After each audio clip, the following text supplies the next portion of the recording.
Hauling gear really is one of the most repetitive and labor-intensive tasks in video production. You get everything organized, you load it into your car, you travel, you load it out your car, you load it into the set, and then back all again. You're moving every single item a dozen times. These types of carts are great, but only for long items. Really, the best solution is a production cart, but they're just so dang expensive. $2,000, $3,000, even $4,000 for a cart. So I built the perfect solution. Let's get into it.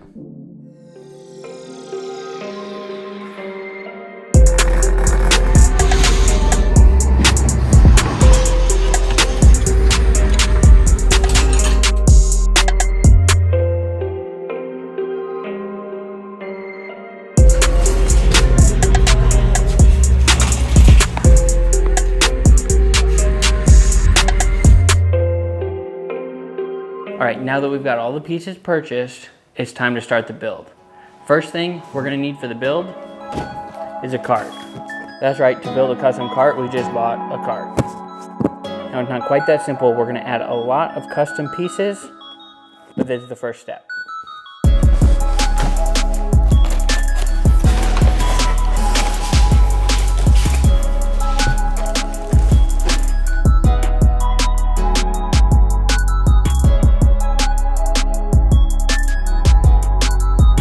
Now that we've got the cart all assembled, aside from the wheels, we're gonna wait on those for a little bit. Before we get there, we're gonna move on to our first change from the standard cart build.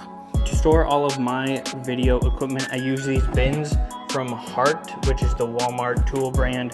I have a whole bunch of them. We can actually fit 4 of them.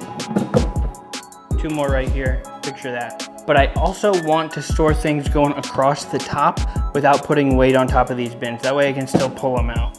So next step is we're gonna take this piece of angle aluminum, and we're gonna cut it to width and mount it right here. That'll essentially act as a shelf.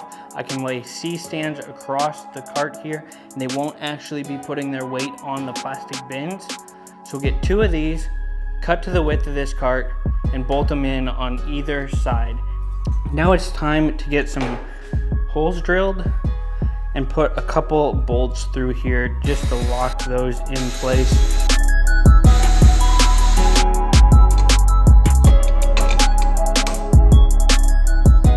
There we have it. Both of those rails are now bolted on there. So we're on to the next step, which is this fast track rail system from Rubbermaid. There's a bunch of different brands of this. This comes in a 48-inch piece. So first we're gonna cut it down to size, and then we're gonna mount it here to the side.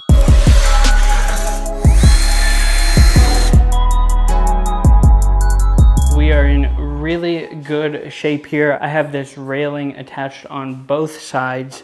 This cart is 24 by 36 inches, which is a common floor mat size. So I just got 2 of these generic floor mats, just like a cheap fabric floor mat. Those are gonna go inside each of the shelves just to protect my equipment, give it a little better surface than the metal. It'll just be nicer. That's all there is to it. So the final major thing to work on this cart is the wheels. Flip it over, work on the bottom. Here is the original wheels that came with it. I think these are 4-inch casters, and here's the ones we're putting on it. These are 10-inch air pneumatic casters, so they're air cushioned.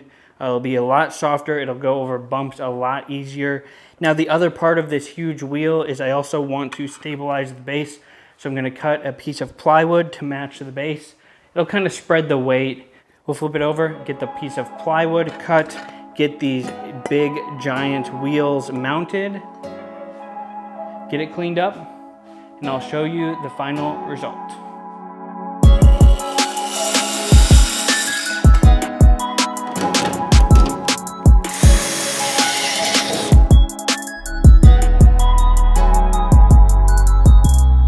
A couple weeks since that last clip, I was able to use the cart on a shoot, and it was amazing to be able to load everything on it, but it wasn't amazing because it didn't fit in the van.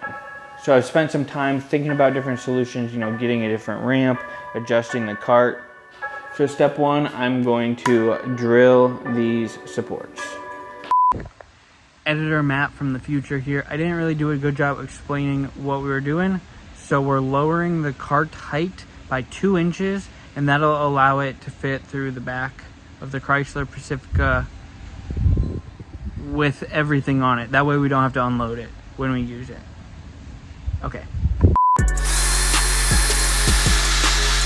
But they're all little holes right now. So next, set up the step bit and make sure those fit my bolts to bolt these onto the cart.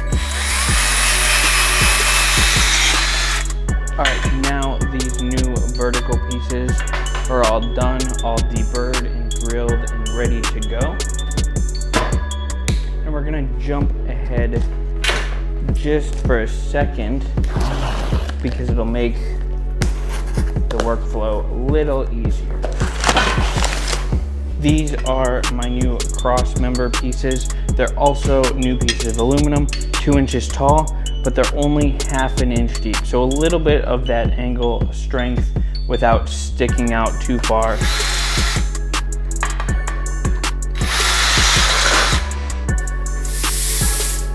That covers a big chunk, almost all of our machining operations to finish this up. Next up, I'm gonna get these corner rails off, get them replaced with the new ones.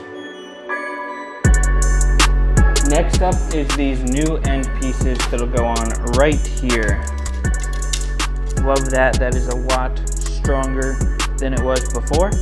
36.5, so now it will fit in the van like we wanted it to.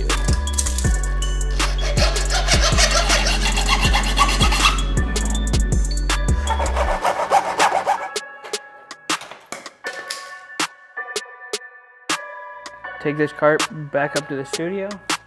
I'm gonna tell you all about it. Here it is, the final cart. Let's get into all the features and then I'll show you just how much it can hold. Huge 10-inch casters mean it can easily handle any terrain. A solid base keeps the whole thing completely rigid.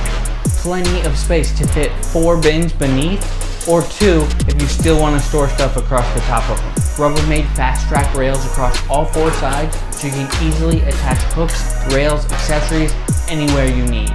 Extremely solid construction with 1/8 inch thick aluminum vertical supports that are so much stronger than the thin steel ones it originally came with. And fabric surfaces to protect your gear from any damage, scratches, or even moving around. Here's how I would use this cart for a shoot, where I can load everything in one go.